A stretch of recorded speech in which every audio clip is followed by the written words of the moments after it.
Hello and welcome to this episode of the Print on Demand Playbook Podcast. I'm your host, Adrian, here with my co-host, Carrie. And today's episode, we are doing our first ever listener Q&A. And man, we touched on a lot of really juicy things here. We talk about Facebook ads. We talk about scaling. We talk about growing your social media and turning followers into customers. So we're going to get into it in a sec. This is an awesome episode. I highly recommend listening to the whole thing. But real quick, before we begin, if you haven't already, please be sure to subscribe to the podcast. It helps us reach new listeners and helps you never miss an episode. So thank you so much. We are so glad you're here. And just before we hop in, here's a quick word from our sponsor. This podcast is brought to you by Gelato, the world's largest print-on-demand network. Gelato enables individuals ranging from e-commerce entrepreneurs to artists and creatives to establish their own global business. The magic of Gelato is that they focus on local production. The item being delivered is produced in the country that the order is placed almost 90% of the time, leading to many benefits such as lower costs, faster delivery times, and most importantly, reducing carbon emissions. The focus on tech to knit together over 130 production facilities across 32 countries is truly unique. Thanks to this, they currently have the highest customer satisfaction score in the print-on-demand industry on Trustpilot. To check them out for yourself, go to sixfigurefounder.com/gelato and use the discount code PODPlaybook, all capital letters, to get 60% off your first order when placed within 72 hours. That's the number 6figurefounder.com/GELATO. You can also find the link and discount code in the podcast show notes or in the video description on YouTube.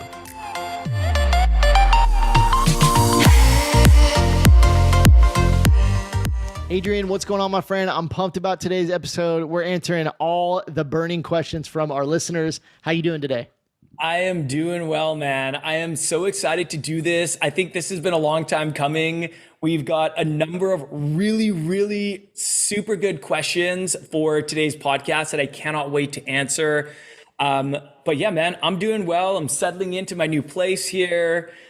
Presented to your group over the weekend. That was super fun. Always a huge adrenaline rush. So yeah, man, how are you? Tell me about how everything went. Man, we just wrapped up the Launch Your Brand Challenge, 5-day challenge event. Over the top, it was phenomenal. We had the most people ever register for the challenge. It was like our biggest event we've ever put on, and we've been putting it on for 3 years next month. We've been doing it for 3 years, about every quarter or so. Sometimes it's been a little bit longer, a little bit less, but I think we've done something like 12 or so of these challenges, and this has been our biggest one. And so it was awesome. Welcomed awesome. A ton of people into Shirt School, new people into the family, and so super duper exciting. And you absolutely crushed it on your session, coming on, being a guest speaker. Dude, it's such a rush, man. Like I always say it, but like there's something different about being live. There's just so much more adrenaline, and I don't know, man, emotions are high. I'm vibing high. The group is always awesome and super enthusiastic and positive, and you just like feed off of the good energy, and it's always just a big love fest. I love it. It's awesome. Yeah, it's so good. I did want to also add to this episode. So with this episode, we're going to be doing listener Q&A. We've got a whole bunch of amazing questions here. You guys are going to get a ton of value out of listening to this, because a lot of these questions definitely apply. I think probably all of them pretty much apply to more than just the person asking. A lot of people are thinking these. But I wanted to let everybody know too, before we dive into the questions, we want to do these as a regular segment. Like, I think it's important for us to connect with our community and answer the questions you have as a listener. So we want to do this from time to time. So we want to remind you, we mentioned this maybe a couple episodes ago. We want to remind you, we'd love to get your questions over on our Instagram accounts. Yeah. And so you can just shoot us a DM and just say, hey, I'm a listener of the podcast. First of all, we'd love to hear from you. But then second of all, just send us a question. We love to hear your question. So over on Instagram, you can find me at Kerry Egler, KerryEgler. A little bit hard to spell, but shoot me a DM. You'll see my red picture, a little red circle with my face in it. So, and then what about you, Adrian? For me, the best place would be to DM me at Ecom Legends Academy, exactly how it's spelled, Ecom Legends Academy on Instagram. Or you guys can always send us an email to, what would be the best one? info@sixfigurefounder.com probably. And what I would say is just make the subject line something like POD Playbook Q&A, just to keep it really simple. Then we can kind of filter it out from the other ones. We know it's a question, and then we can put it into a note for the next Q&A episode. So either shoot us an email or DM us. In the show notes, Adrian, just want to make sure we have support at the number 6figurefounder.com. Support. Let's do that then. I don't know if info is available. There for people to see. Let's just do that. Well, do we have info? Is that a real thing? I don't know. I don't actually know. To be support. Okay. Support at the number 6figurefounder.com. It's in the show notes. You can find it there. Or if you're watching on YouTube, check the description. It's there. Yeah. And Carey, just before we jump into the Q&A, there's two things that I wanted to mention. One, I wanted to mention that on, was it Sunday, that the Print on Demand Playbook podcast hit the top 100 podcasts in the US in the category of entrepreneurship. We were like number 76 maybe? I think 76 or 77. Something like that. But dude, that's insane. Like we've been so excited because we always consistently seem to be in kind of the top 200 to 250. But this was the first time that I've ever seen us in the top 100. I think it was the first time ever. Maybe it was the first time ever. So obviously we have to give, as always, a huge shout out to our listeners. You guys are so awesome. Thank you for bringing this into the top 100. Dude, we're up there with big names in the e-commerce space, like celebrities that I kind of envy, like people that I really aspire to be like the, Russell Brunsons of the world. There's like these people, and you just like, you can't even believe we were less than 10 spots away from Russell Brunson's podcast. I could not believe it. I was just, my mind was so blown that this guy who I put on such a pedestal, I respect him so much. He's such like a guru in this space, to think that we were so close. It's just really exciting. But that was the first thing I want to mention. Did you want to say anything about that? I was just echoing, like when you get into the top 100, we were looking at the charts, and it just I just started scrolling through, like, I wonder who's below us, and then I wonder who's ahead of us. And it was like right there in that like 50 to 100, because we were sitting at 77. I'm just looking at these podcasts, like, these are like the mega podcasts. Like, it's really wild to think we're up there with those guys. Like, who's listening to Print on Demand podcasts? I mean, apparently, it's exciting. Apparently, it's people are listening. Apparently, people are listening to it. We love it. We love it. We didn't know. Again, we didn't know when we started this if anybody would listen. So you are listening, and we appreciate you so much. I want to make sure we say that. Like, we're so appreciative. What a cool thing. Every episode, I want to thank our listeners, every single episode. And so the second thing I want to do is shout out one of our reviews, because we're getting reviews pouring in on Apple Podcasts, on YouTube. We're getting them from Six Figure Founder members about the podcast. So I actually want to give a shout out to this week's listener review, and that's Amy Luna. So it's kind of a long review, so I'm not going to read the entire thing. It's an amazing review. Thank you so much, Amy Luna, but I'm going to read some of it because this is just, we really appreciate you and we want to give you a shout out. So she says, "Hi guys, I started listening to your podcast to help keep me motivated to get my store up and running. I've actually been a graphic designer for 20 years, so I felt like this model would be a perfect side hustle, passive income stream."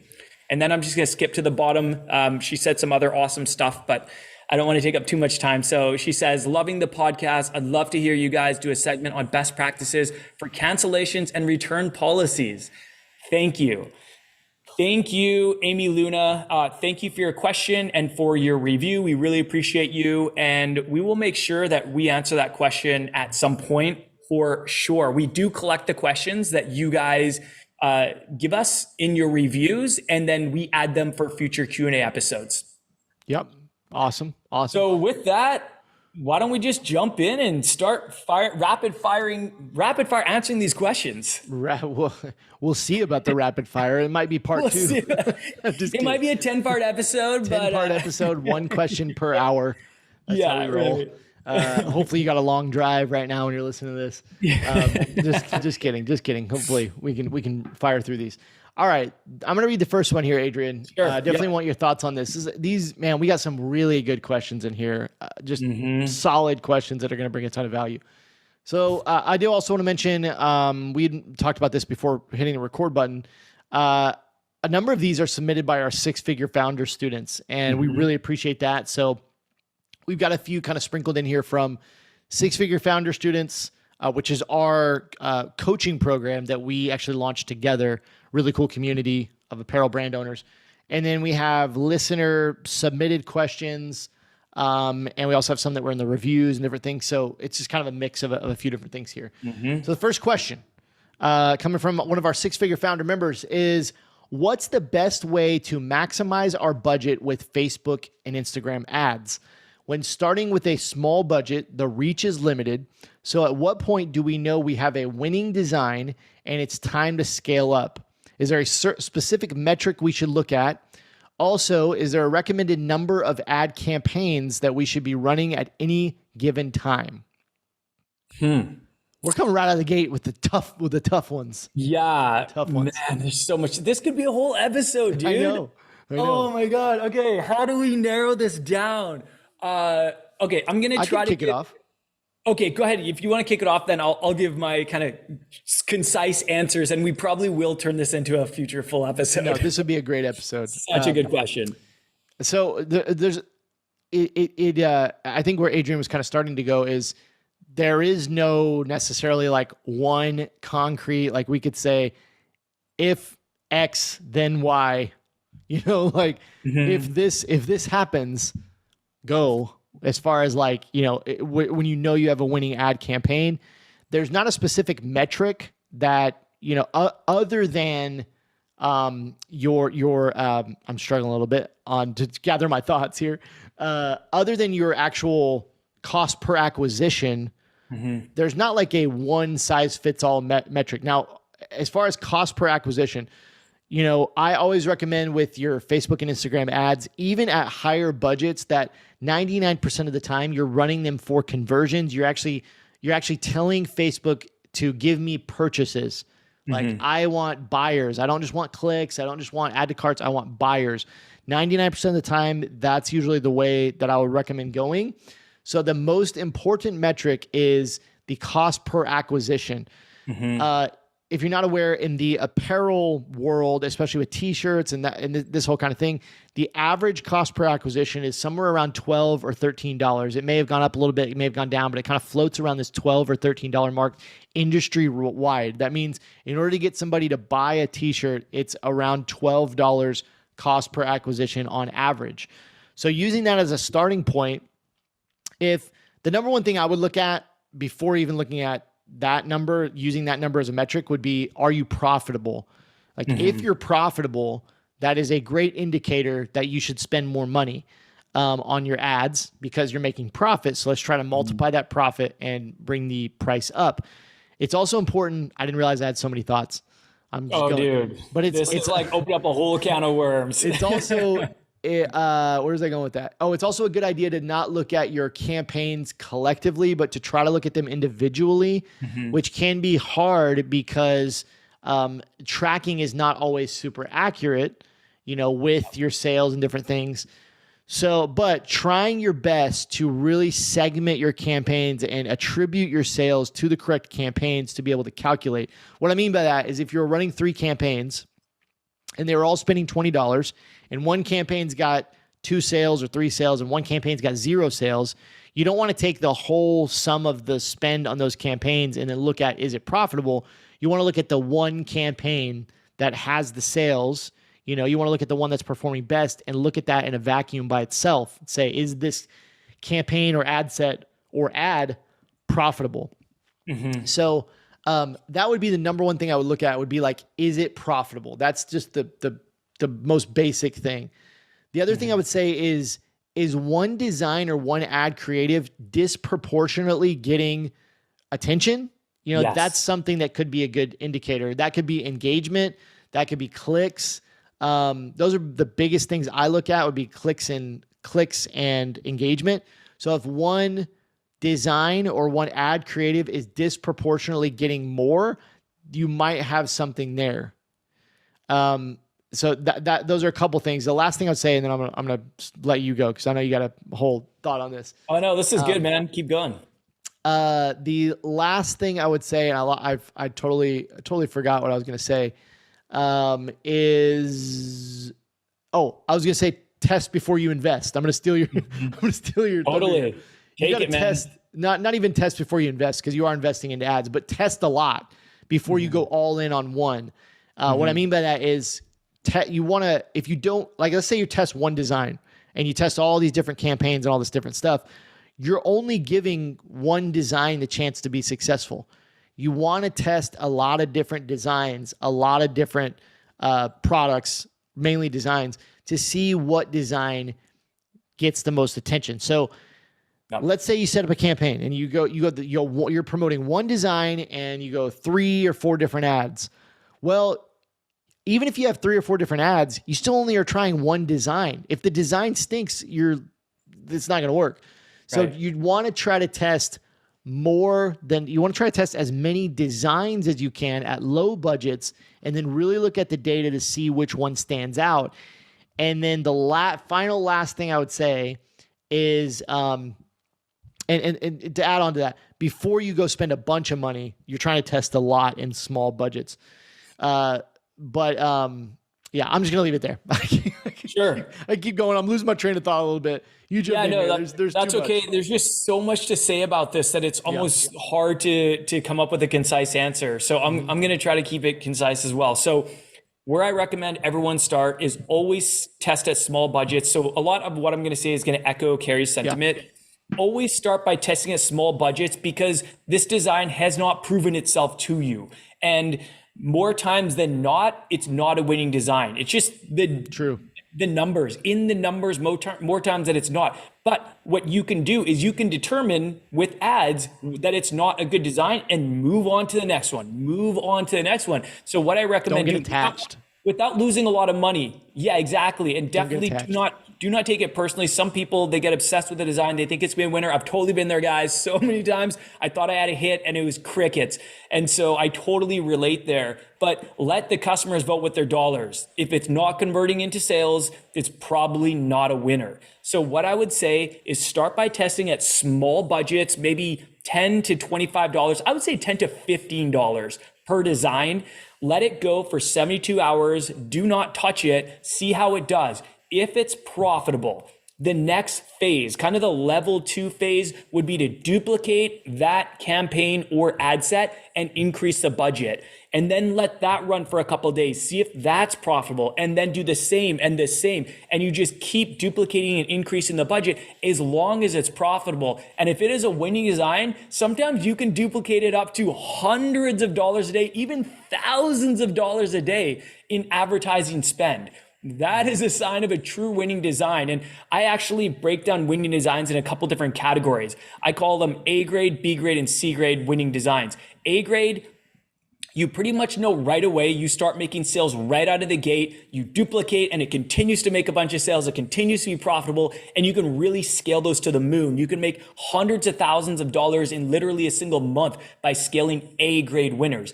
B grade winners are the ones that they make sales from the ads, but then when you try to scale them, they just aren't scalable. They're just, you raise the budget and it's not profitable, and you're like, oh, what's going on? And then you readjust it down and it's maybe profitable again at a small budget, and then you raise it again and it's not profitable. Yep. Those are B grade winners. They'll make you sales at small budgets. They can be profitable, but they're not as scalable, not nearly as scalable as an A grade winner. And then a C grade winner is it's a design that makes you sales, but it's very hard to make it profitable with ads. Sometimes you're just going to have designs that sell here and there. People, maybe they see it when they're buying something else, or they're drawn in from another ad and they add it to their cart, but it's just not one. Every time you run ads, for some reason, it just doesn't convert. So that's what I consider A, B, and C grade winners.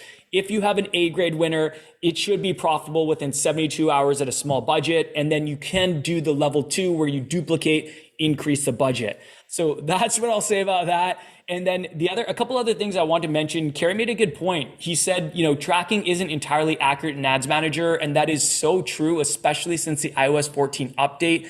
Tracking got much more challenging. And so kind of the workaround that I recommend for people is that when you're running ads, take your revenue and divide it by your ad spend and make sure you're profitable, because a lot of sales that you're going to make from Facebook ads are not going to be reflected in Facebook Ads Manager. You'll be like, oh, how did I make a sale of this product that I'm running an ad to? It doesn't say I made that sale in Facebook Ads Manager. That's because Facebook has trouble tracking people when they go off their platform, when they go to your website. They can't track as easily as they used to be able to see what kind of actions people take, what they view, what they add to cart, and what they purchase. It's just not as optimized. It's not as effective at tracking that stuff. So what I recommend doing is taking your revenue, dividing it by your ad spend, making sure it's profitable. The other thing I'll say about that is when you look at your revenue, look at what's making the sales.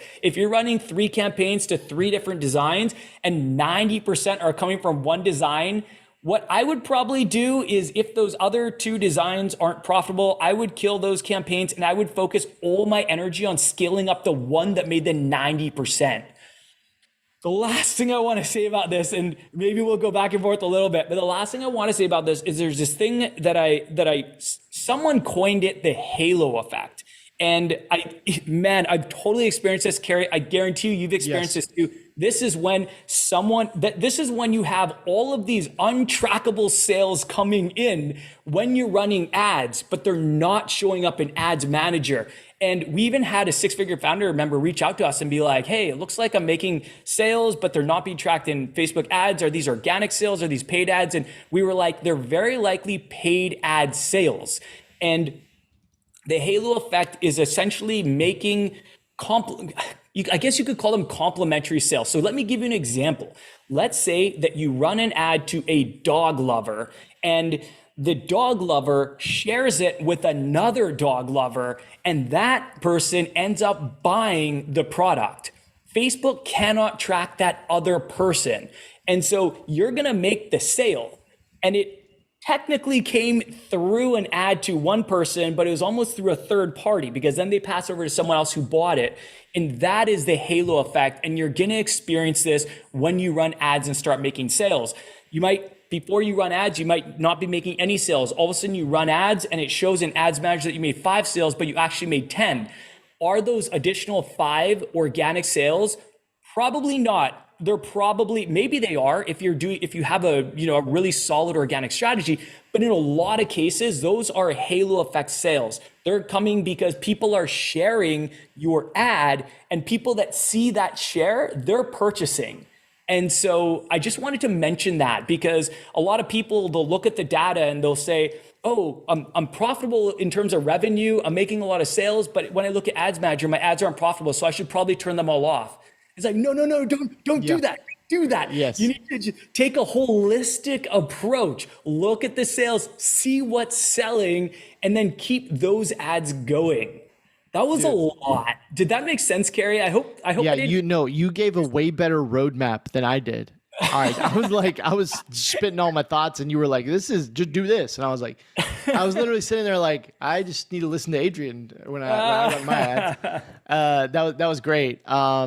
Okay, good. So the only thing I was going to add is, when it comes to ads, I think you do have, there is going to be some risks you have to take. Mm-hmm. You do have to take some risks. And when people come in to Shirt School or 6-figure founder or, whatever, but when they're wanting to, kind of start marketing for the first time, I feel like most people always want to go to ads. Like they always want to go to ads, and that's okay. But I think it's really important to have the proper expectation when you start that, number one, you need to have some money that you're willing to lose. Mm-hmm. And you need to be willing to take some risks. And when I say take some risks is you should test at really small budgets that are more insignificant. Like you said, $15 per design, right? We're not trying to spend hundreds of dollars per design. And per design, right? Yeah. You're looking for the little markers of again, my cost per acquisition is profitable, or it's getting a disproportionate amount of, clicks and engagement. Mainly cost per acquisition is going to be the biggest thing. And then from there, when you think this might be a winning design, that's where you're going to have to say, okay, I'm going to take this to the next level. I'm going to go to 25 a day or 50 a day and see what happens over the next 72 hours. I'm not going to look at it for 72 hours, but right, I'm okay. I'm okay losing $150. Like if it happens, I'm okay. So you have to be ready for that. It's a little bit of that risk reward. And when you do find a winner, as you've mentioned, it only takes one A-grade winner, as you said, and it can take you to multi six figures, sometimes seven figures in revenue, off of the back of one design. And then you start putting that design on other products, and it's just like, all the stuff you add upsells, you start to add email marketing, and it just continues to explode. Yeah, can I jump in with a couple more thoughts? Yes. Okay, a couple more thoughts, and then we'll jump to question 2, I promise. All right, so I just want to say a couple things. First of all, essentially you have 2 options when running ads. There's kind of the fast growth, high risk option, and then there's the slow growth, low risk option.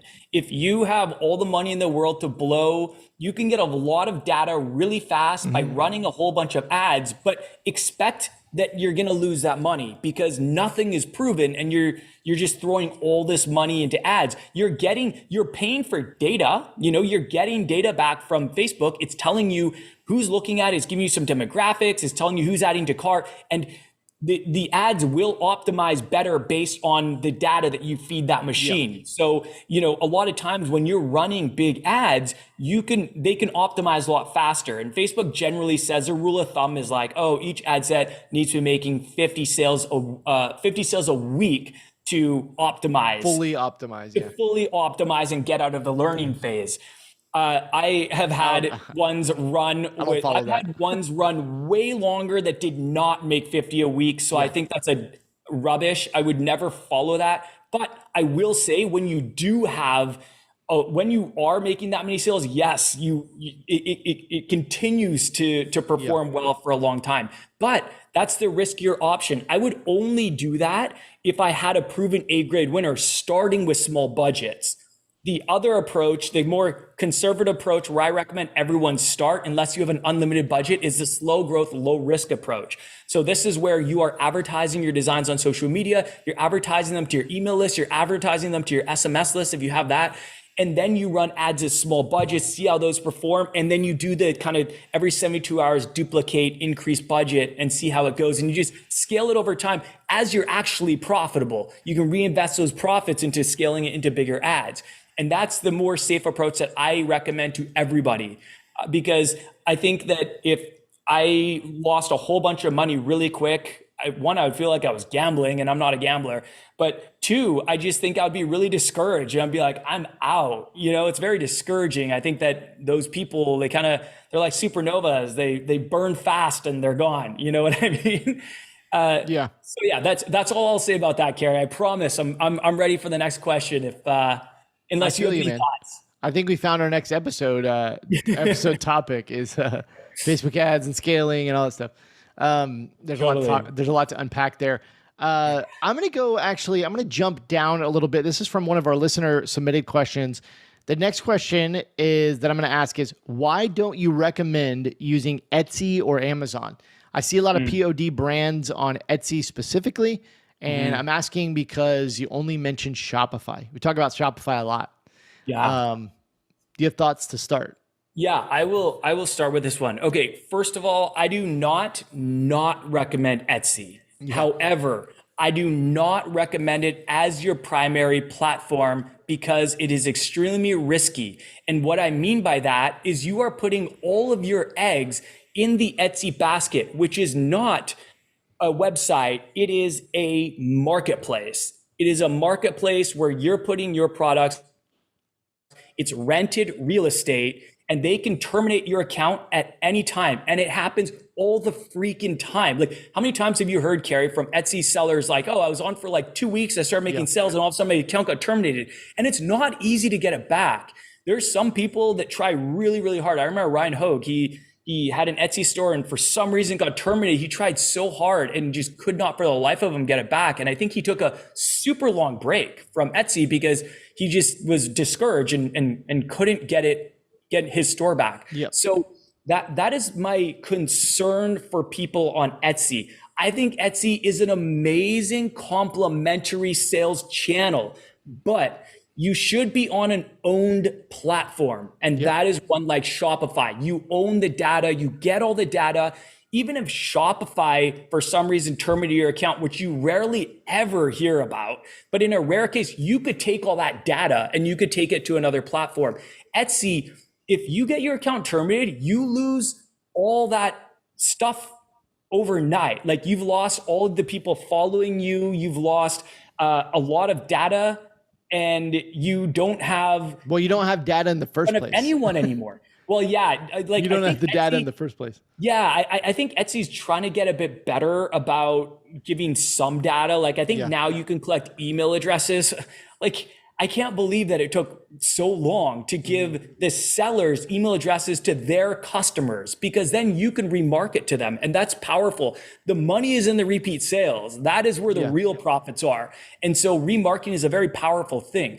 And so Etsy, it's like they're trying to do these things to be kind of more competitive with like the Shopify's, but that is kind of my stance on it. I think this could also be an entire episode because there are a lot of positives for Etsy. One, Etsy drives a lot of free traffic, Like you can post your products on Etsy and there's people, like I think millions of people a day going on Etsy shopping, just like Amazon, same thing.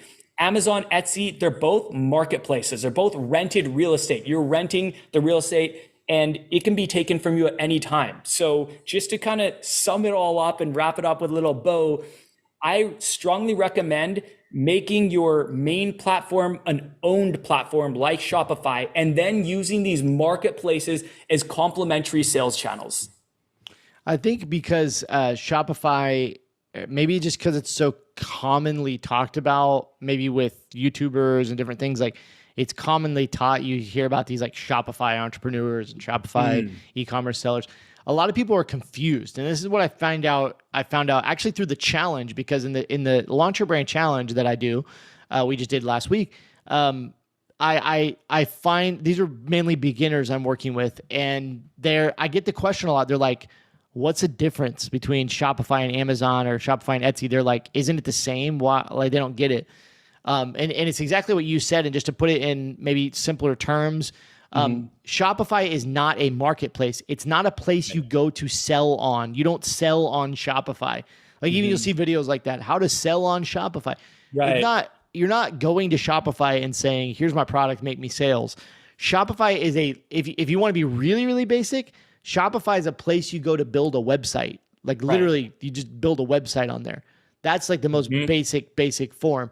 Now, one of the and this may be a whole nother episode. Why Shopify? Why do we love Shopify? But Shopify is 100% built for physical products and e-commerce, but mainly physical products. E-commerce can kind of be an all-encompassing term, but it's built for physical product sellers. That means the features, the interface, the apps, the themes, everything is built out specifically for you, that are kind of people that are selling physical goods, right? So this platform is all built around that idea. Shopify wants to empower, solopreneurs and people that work from home and anybody who wants to sell physical products. They want to empower you with the tools necessary to have success. And it's built around that whole premise. So, and as you mentioned, when you have a Shopify store, we shouldn't even call it a Shopify store. When you have your own store, right? This doesn't even necessarily need to be on Shopify, but when you have your own store, you can own the customer data. You can build an email list, and you can run your own advertising. Like we just talked about in the last question with Facebook, Instagram ads. You actually can't do that on Etsy. It's crazy, but you have to let Etsy run ads for you. And the other big thing is on your Shopify site, you're not competing with a billion other brands. It's just your brand. When somebody comes to your website, they're only going to see your products.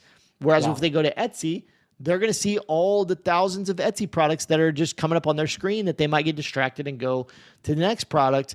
And then to that remarketing aspect, like you mentioned, like when somebody comes to your Shopify site, you now can remarket to them. You can probably collect their email, but then you could also run retargeting ads, right? You could, you can show them whatever you want. You can you own it. And it's one of the only, especially your email list is one of the only, ways that you can own your data and, really own your success. Like, man, the email list has saved my butt so many times. Having a bad month, it's money.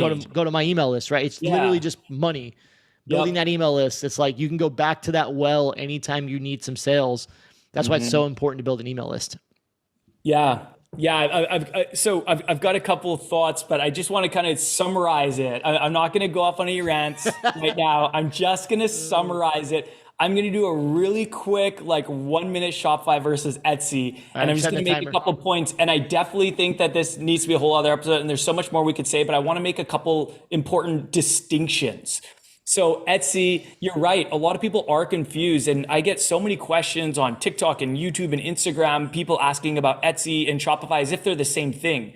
And I'm like, oh, I get it. I guess they don't know that they're different, because when you're new, they do kind of seem like the same thing. And you hear a lot of print on demand. A lot of print on demand sellers are using Etsy. A lot of print on demand sellers are using Shopify. So here are some distinctions. Etsy drives traffic. Etsy, you do not require a website. You can literally create an Etsy account. You can throw your products up there and you can list them for sale.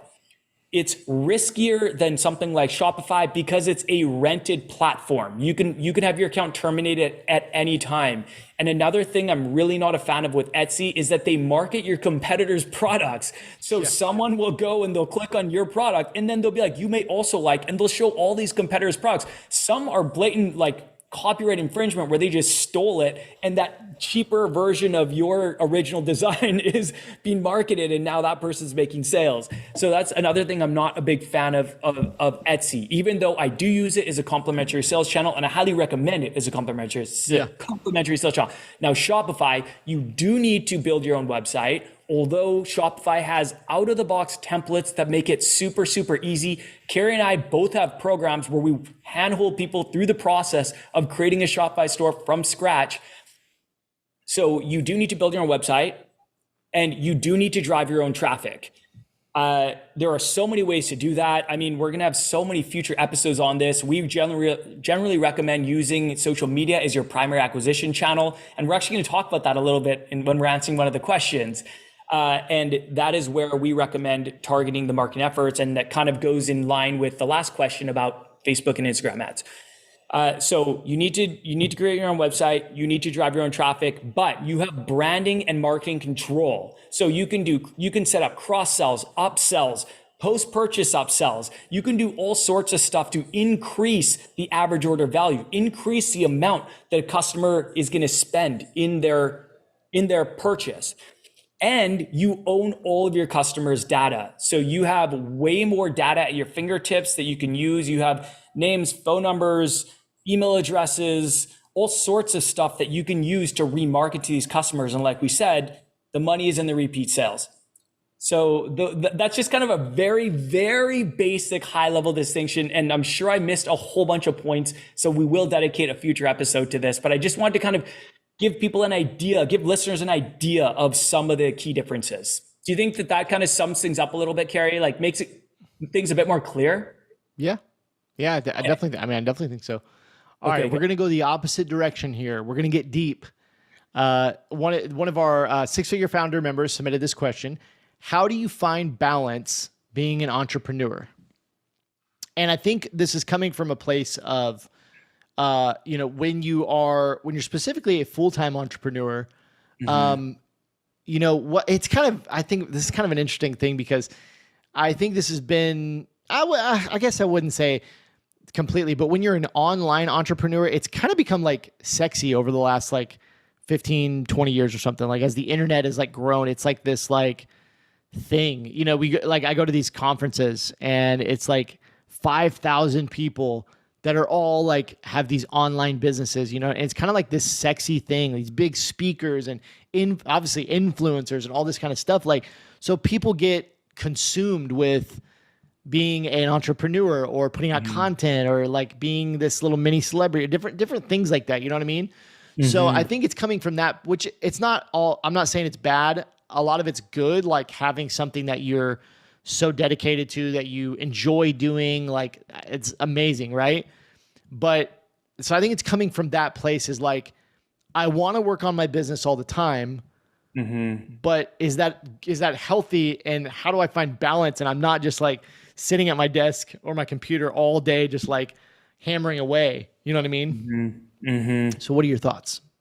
Oh, that was a long explanation. But. Okay. No. I saw this question come in from our Six Figure Founder member, and I was excited, but kind of, it made me reflect a bit because to be completely honest, I do not have the best work-life balance. It's something that I've been working on for years. It's something that I still have a long ways to go and improve on. Carrie, I think you're way better at work-life balance than I am. And I respect that a lot. And I kind of look at you and think to myself, I want to be like that. I want to have more balance like that. And maybe it's because you have a family. And so you're kind of forced, you know, I don't have a family right now. I have a wife and she's awesome. And I definitely wish I spent more time with her. But I feel like kids would add a whole new element. Yeah. So I just want to start by saying this is not a strength of mine by any means. But in terms of balance, a couple of things that I do is I am very disciplined with my time to make sure that I'm getting the most out of each hour. I have a paper list that I print out called the perfect to-do list. And every single night before bed, I write out my 3 to thrive, my top 3 tasks that I want to accomplish the next day. And this is a Tony Robbins kind of strategy where he says, your 3 to thrive should be, if you accomplish anything in the day, these are the 3. These are the priority tasks. So I always have my 3 to thrive. And then I always have my additional tasks that I try to get to. And I actually manage on paper every single working hour of my day to know what it's been allocated to and to track my hours so I know when I'm at a certain time point. Usually I cut myself off at 10 hours. I want to get to I want to get to a point where I'm cutting myself off at 8 hours, and I know I could. It's just a lack of discipline, to be honest. And sometimes I go for 12. It just really depends. But to answer the question, I totally empathize with this question because she was saying, how do you not get so obsessed with it that you find you catch yourself working on it all the time? And I do. Unfortunately, I get really obsessed and I do catch myself sometimes working for really, really long time because you're so passionate about it. It's your baby. Yeah. This is your asset. You built this. Everything you put in, you're going to get the reward. And so it is very tempting, but I'm hoping that Carrie will have some better advice than I do for this. But what I would say is, list out your tasks either before you start working on things or the night before, which is my strong preference, and then manage the hours and maybe set a limit on the hours that you're going to do in a day. Oh man, I have a lot of thoughts. I'm going to be all over the place with this, but it's a tough one. What's that? It's a tough one. Yeah. I mean, I think about like Gary Vee, I think Gary Vee, something he talks about, he's like, there's no such thing as like work-life balance. Like you got to love the journey. Like you got to you got to be obsessed with this stuff. Like that's one thing that I think about. And what I was trying to go earlier is like, this whole thing about, it's like sexy to be an entrepreneur, online entrepreneur, or whatever, influencer, all those kind of things is, that like a lot of people really enjoy it. Like I really enjoy working on my business, and I think you do too. Like I really enjoy it. It brings me a ton of, joy, and it brings me a ton of fulfillment because one of the reasons is because I get to work with really cool people and I get to talk to really cool people and like, I get to do cool things, so like, yeah, that brings me like a lot of joy and fulfillment. But I think it's really important to know what your priorities are. Like, what do you value most in your life? what is the most important thing? Because you could love to work on your business, but if it's putting a strain on your marriage or your relationship with your kids or your health, that's a big one. You know, the stress it can put on your body, on your health, you know, then it's like, that's where you need to make changes, even if it's something you love, right? Like even a sport or lifting weights, you know, all those kind of things. I mean, obviously eating the wrong foods, those kind of things, like you can love them and they can make you feel good. But if you do too much, you know, like I talk about playing pickleball a lot because I'm obsessed with playing pickleball. If I play too many hours, too many days in a row, I like a couple weeks ago, I hurt myself. I was out for like 2 weeks, couldn't play, you know, because I played like 5 days in a row. I was just got obsessed with it.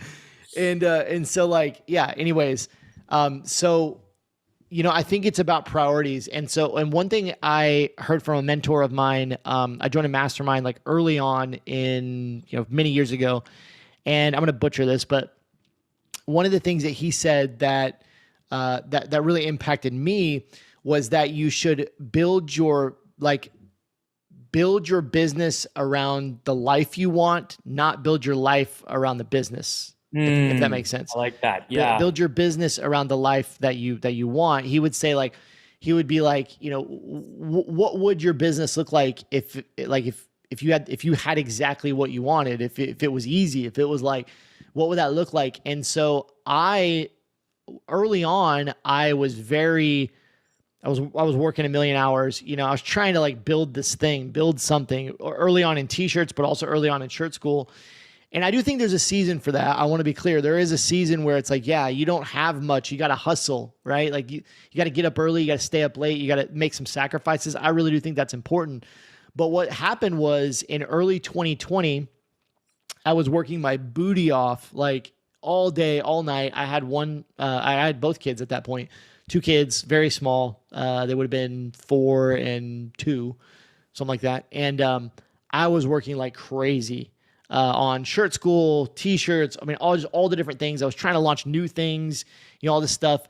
And I worked so hard, like all day. I was drinking energy drinks. I mean, all the different things, eating bad, not working out, sitting in a chair, you know, all the different things. And just the stress that I severely hurt my back. Like I severely hurt my back. You know, I had to go to the emergency room. I ended up having to get like a cortisone shot. And there was like I couldn't really do anything physical for probably about a month. And I was in bed, couldn't, you know, luckily I could work because I could still get out my laptop. But I mean, it sucked. Like I remember like, this is going to sound silly, a little bit vulnerable, but I remember like crying, you know, in front of my wife, just being like, am I ever going to be able to play with my kids again? Like even I get a little choked up thinking about that right now because I was like, I had a 4-year-old and a 2-year-old, and I was like, am I going to be able to go outside and just like throw the ball around with Calvin, you know, because like I severely hurt myself. You know, I couldn't get out of bed for weeks. And that was kind of a byproduct of being obsessed with being an entrepreneur, you know?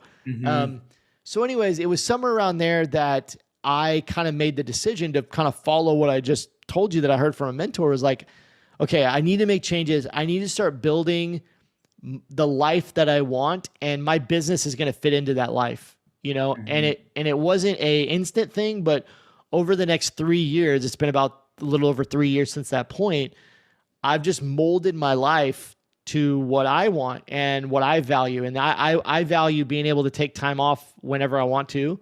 I value doing things even in my business that I enjoy, not things that like that I hate doing. You know, there are certain things in the business that I'm like, I hate doing this thing. So I don't do those things anymore. You know, it's just like, it is what it is. I value spending time with my kids. I value being able to take time off during the day, you know, playing pickleball or doing the things that I love. You know, I value those things. So I've built those things into my life, you know, where I have very, very few obligations during the week where I have to be, you know, at my desk doing work, you know, and some of that has come from hiring team members. Some of that stuff has come from building the business to a way where a lot of it's automated. That's why I talk a lot about automation, and my challenges in shirt school and all different things is like I automate as many things as I can. I schedule things. I do things in chunks, right? Like when I do YouTube videos, I do 4 or 5 of them in an afternoon, and I try to, batch them. And we batch our podcast because I really value my time. And so I want to have as much free time as I can because that's what I put priority on. So it's really hard to do that in the beginning, but I definitely think even from the beginning, you need to build in time for yourself, for the things you prioritize. And yeah, I mean, I could kind of keep going on that. It's really hard to do in the beginning though. It is really hard not to just want to work on it day and night because you're wanting to find that winning formula, that success. And so it's like, you just keep going, pushing yourself, but you got to be really careful because you'll get burnt out. You might get physically injured. The stress will wear on you. It could wear on your marriage. It could wear on your relationships, your kids. I mean, it definitely can wear on those things. Last thing I want to say, I heard, I won't call him out, but I heard, it's actually, this was so funny. The same guy that told me those quotes that really changed my life, he just put out a podcast episode on his podcast and said that he's going on a 3-month sabbatical, going away, leaving his business for 3 months. And it's because he's like incredibly stressed, has been working so hard, all these things, like getting to the point where he's like, I'm burnt out. I have to take time away. It's odd that he's the guy that kind of really inspired me to have more balance. But what broke my heart was he went and asked his wife. He's got a wife and he's got like maybe a 3 or 4-year-old daughter. He went and asked his wife, said, hey, I'm thinking about taking a break. I'm really burnt out. I've been working too hard. I've got all these things going on. I've been trying to do too much, yada, yada. She, what do you think about that? Should I take 3 months off of the business? And he said his wife looked at him and all she said was, yes, maybe we'll get dad back. That's what she said. Wow. And I heard that on his podcast and I was just like, I almost started bawling right there. Yeah. Obviously I have kids and everything. She's like, maybe we'll get dad back, and I was like, oh my gosh, like that. And I know that broke his heart too, but that's like, powerful. that's the price, of what we do when we just go too hard. But anyways, getting too deep, getting too emotional. Yeah. But it's something that's important to me for sure. Yeah, no, it's a good point. Like you almost have to be super disciplined with yourself and set your own boundaries, set your own parameters, because it's like the Wild West. If you don't, you're going to be obsessed about it and it's all you're going to think about. Yeah.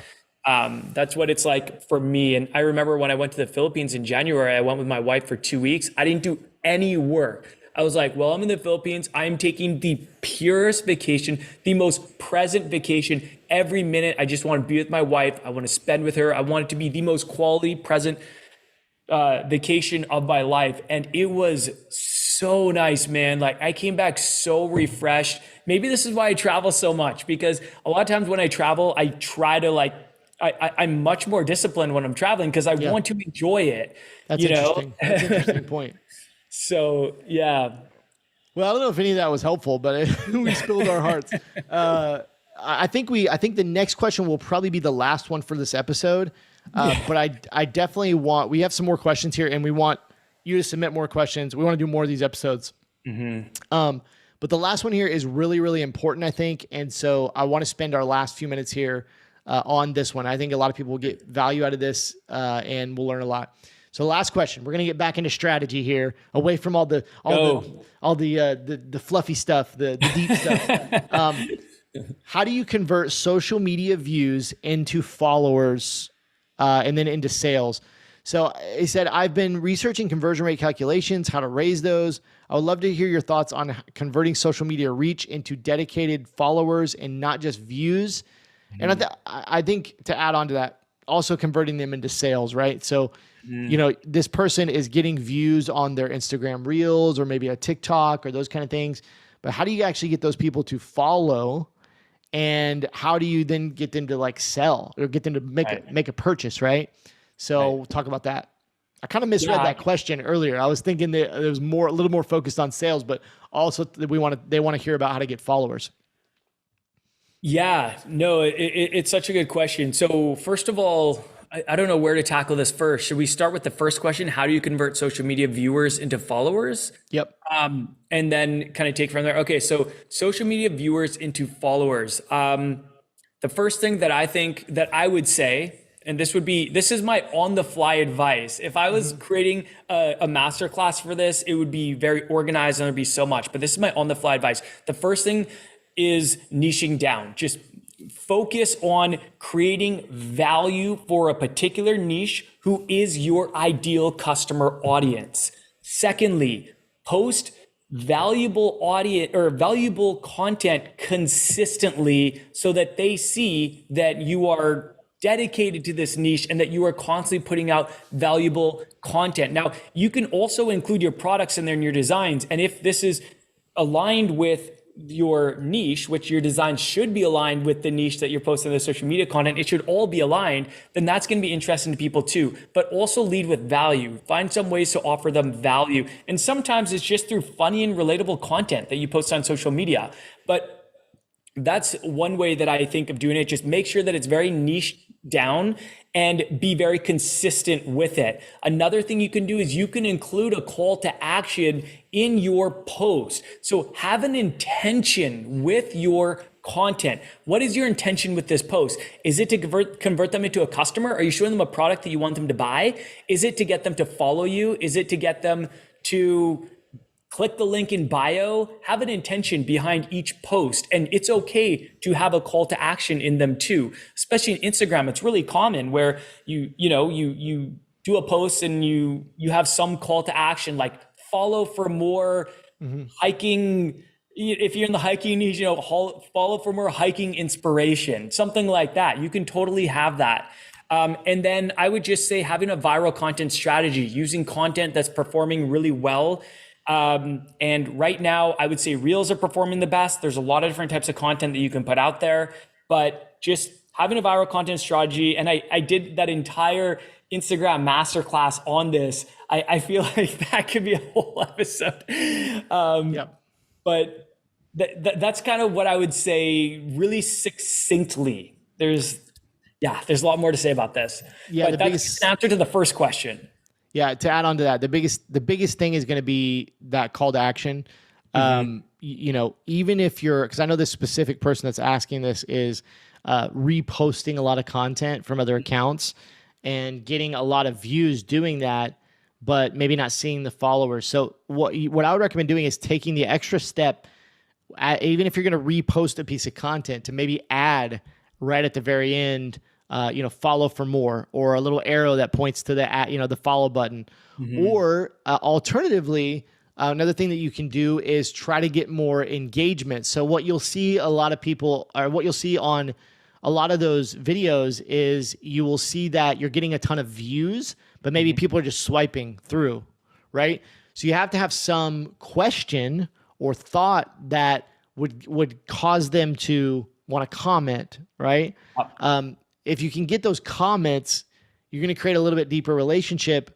But then what's cool is you're also going to have a comment stream of people that you can then proactively reach out to and connect with.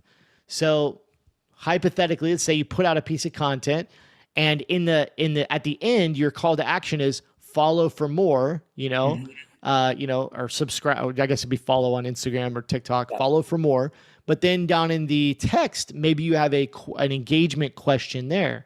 That might say like, what are your thoughts on blah, blah, blah? Or, what do you think about blah, blah, blah? Or, whatever. I mean, you can kind of just put something there that would get people to comment, right? What would get them thinking, or is there a conversation that they would want to engage with, right? Like, let's say you posted a LeBron James highlight, and in the question you said, who's the GOAT? LeBron or Michael Jordan, right? And then you start this conversation in the comments. And then you have people to proactively reach out to that you can then reach out to, and you can follow them. You can like their stuff. You could even DM them.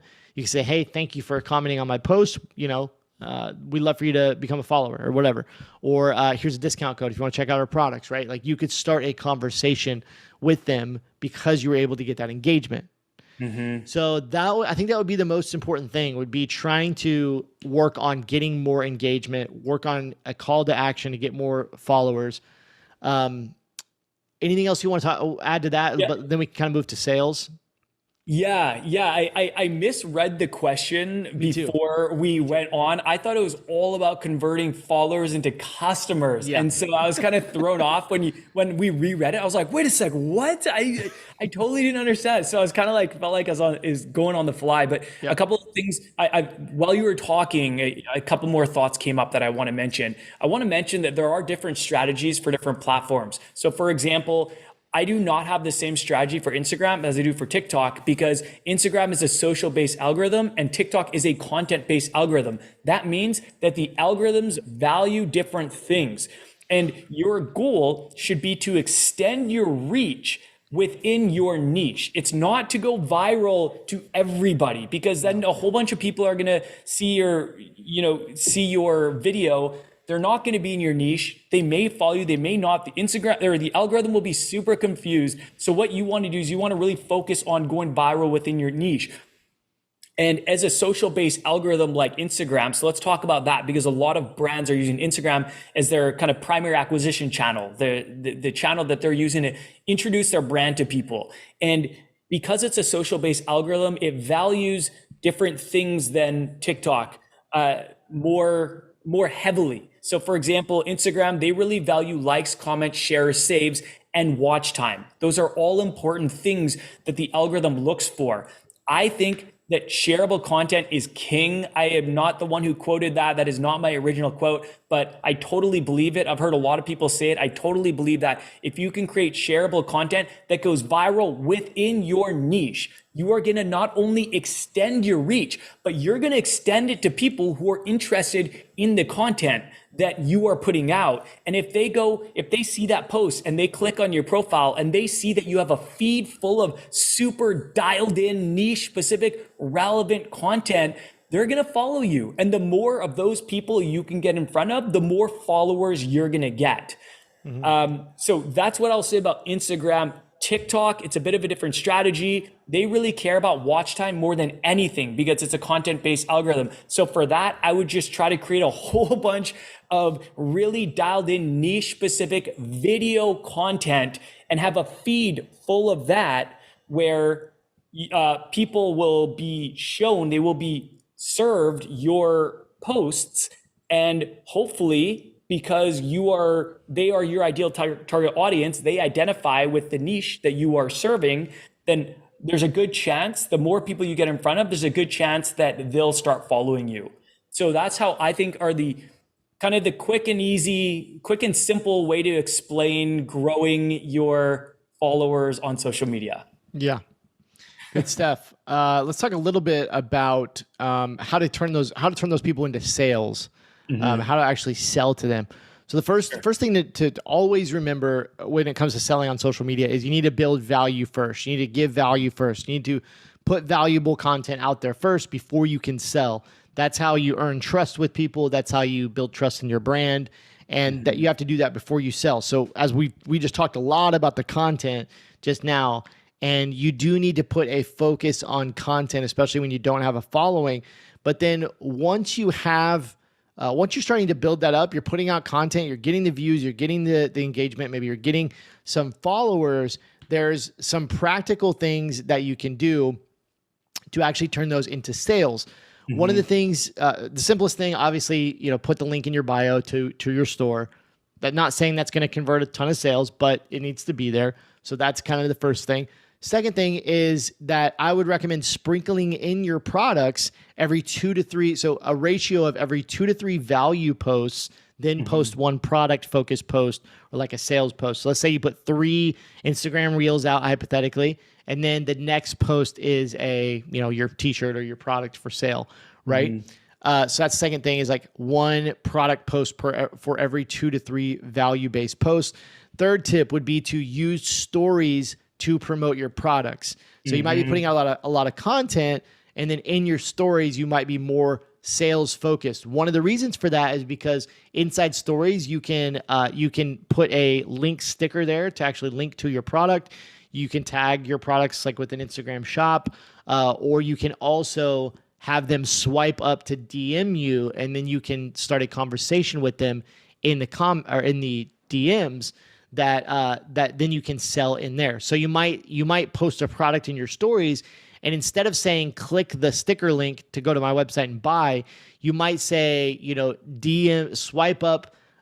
You might say like, DM me to, learn more about it. Or you could be a little more specific and say, DM me 1 if you love this, or 2 if you hate it. And they swipe up and say 1. And then if they say they love it, then you're like, oh, great, here's the link to buy. And here's a discount code, right? And so you just start a conversation with them.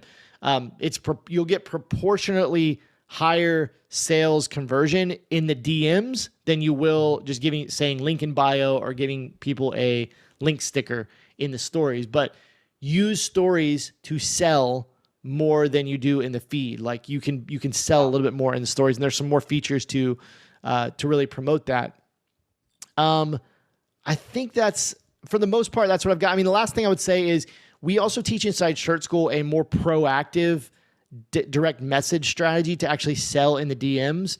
And that's another thing to kind of sell. Like the best strategy that I've seen that works really well is if you're somebody who has, you're putting out content or reposting content that is getting a lot of views and getting some engagement. Mainly you want to look for the engagement. So it's getting likes and getting comments.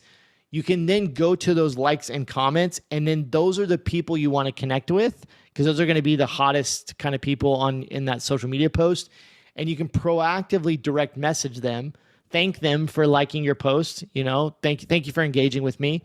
Have you seen our brand? They're going to say, love the reel. No, I haven't seen your brand. And then you can start a conversation with them, and you can proactively kind of sell in the DMs. Now, yeah, you're going to get a little higher no rate. Like you're going to get a lot of people that aren't interested, but I guarantee if you've provided value in that reel, that post, whatever, and then you shoot a DM, you're going to get some people that will be interested and will actually buy your products. And so I've seen it work time and time again, really, really well. Yeah, that's a really good strategy. And I have some more thoughts, since every time you talk, man, there's like more I want to say. That's good. So I'll try to wrap it up. I'll try to wrap it up with these thoughts. First of all, I completely agree with what you mentioned about having a good content mix of value and product posts. And what people are going to notice is that in most cases, your product posts will not get nearly as much engagement as your value posts. However, people are still seeing them. They might just not be liking, commenting, or sharing them. But when they go to your grid and they see products that were created for them because they're your ideal customer in your niche, they're going to see them. And a lot of times they might go directly to your website and buy it. They might not like or comment or share it. So the value posts are going to get a lot more engagement. Do not be discouraged. That's totally normal. You can even go to a lot of really big e-commerce brands and you'll see that their value posts get disproportionately higher engagement than their product posts. That's totally okay. You should absolutely still pepper in your products. So yeah, like Carrie said, every second or third or fourth, I would probably not do any less than at least every fourth, so that you're peppering your products, and every time customers look at your grid, they look at your feed, they'll see those products. Another really good point you made, Carrie, is selling in stories and DMs. Man, I've made so many sales in the DMs. These are hot leads. These are usually people reaching out to you in a lot of cases, asking about the sizing, asking if it comes in other colors. These are people that want to buy. And so leverage the DMs. A lot of times you're just going to be responding, but you can also go out and you can be proactive. Like Carrie said, you can reach out to people that are active and engaging with your posts, and you can start a conversation. You can build a relationship, and maybe you don't ask them to buy right away. Maybe you just get to know them, and you start liking their stuff, and they like you more of yours, and they become a customer. So I also think stories are really, really, really good for selling. I generally try to do a sales post once a day where you're featuring a product with a link either to that product or to the collection, something to get people to your website. The other thing that we haven't touched on that I just want to mention is you should absolutely create Facebook and Instagram shops. Set that up. That allows you to tag your products on Facebook or Instagram and allow customers to shop, to browse, to add to cart, and even purchase your products without even leaving Instagram and Facebook. It's a very seamless, in-app experience for customers, and a lot of them really like it. They might not want to be directed off of Instagram and Facebook. Usually people aren't on there to shop. That's not usually their first reason for going on there. It's to be social or to see what's going on or something like that. So giving them the option to buy in-app just makes it as easy as possible for them to buy. And that should always be the goal. Make it as easy as possible for your customers to buy. So I definitely recommend setting that up. That significantly improves your chances of converting. You also get algorithmic favor from Facebook and Instagram. So what we've noticed is that when we tag our products, that post performs better. It gets extended reach. And the algorithm is rewarding us for using a feature that Facebook and Instagram is trying to promote. So I definitely recommend setting that up. That's also going to help your chances. And then the last thing, I'm just going to really briefly explain this strategy. So when it comes to converting followers into customers, I kind of had a two-phase approach. So what I always say is start with, when you're starting your brand, start with one primary acquisition channel. And because these are Shopify stores in most cases, that's what we do and teach. We recommend social media. So choose one channel that you want to dominate. You want to become an expert at that channel. You want to put lots of content. You want to build up a big community.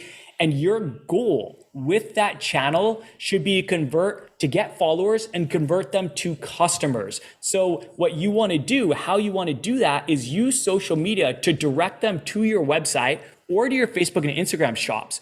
But if you're directing them to your website, collect their email address there, give them some incentive to get their email address, remarket to them, and then convert them from a shopper into a customer. So use that primary acquisition channel, social media, to introduce your brand, and then use a primary retention channel, which the two most popular are email and SMS. We recommend starting with email, but I use both, and eventually I would say try to have both, but start with email.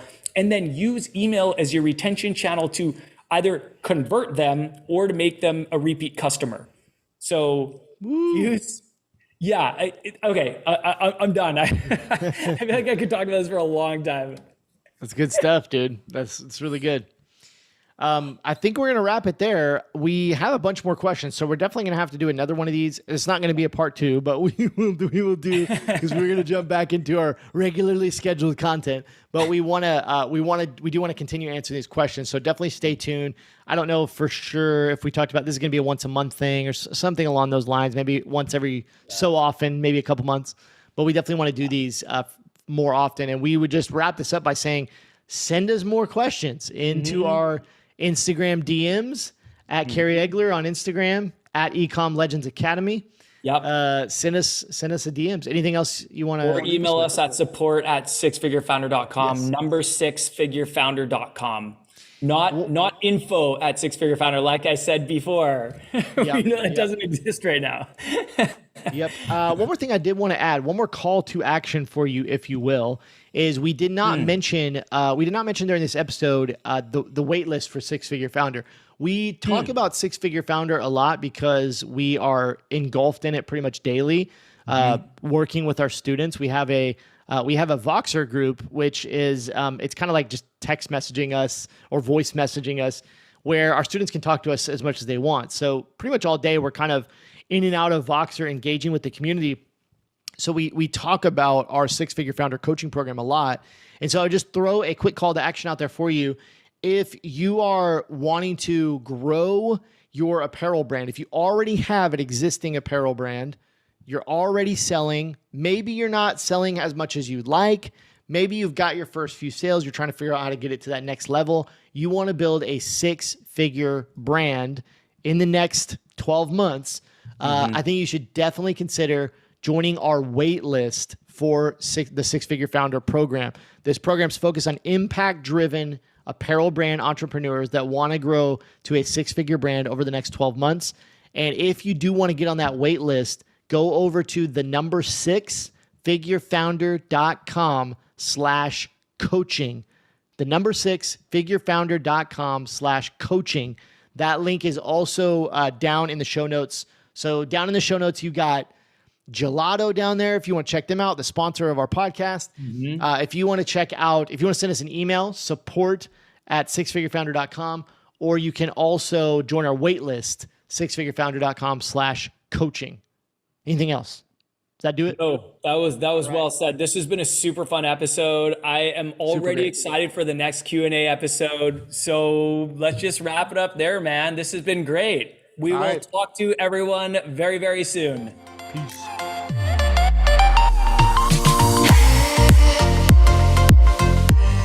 Thank you so much for listening to this episode of the Print on Demand Playbook podcast. If you enjoyed this episode, please leave us an honest review on whatever platform you're listening on, whether that be Apple or Spotify or Google, or if you're watching on YouTube, just leave us a comment down below. Let us know what you think about this podcast.